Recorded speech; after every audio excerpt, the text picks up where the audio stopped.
पंचायत निर्वाचन नूतन गाइडलाइन आसी जाइए।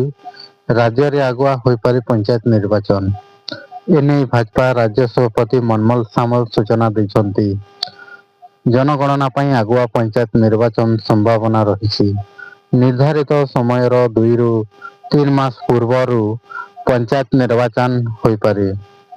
एथिपाई 6 मास मध्य अधूरा काम शेष करने को से बीजेपी पंचायत प्रतिनिधि को टास्क देछंती। पूर्वर राज्य निर्वाचन कमिशन पंचायत निर्वाचन प्रस्तुति आरंभ करिसंती।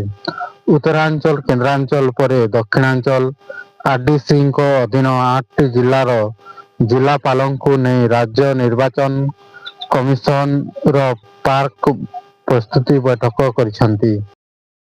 संवेदनशील अति संवेदनशील बूथ चिन्हट करी सीसीटीवी लगेबा उपरे गुरुत्व दिया जायछि। यदि आपण मानके हमर इन्फॉर्मेशन टी भल लागितले हमर चैनल के सब्सक्राइब लाइक शेयर करंतु।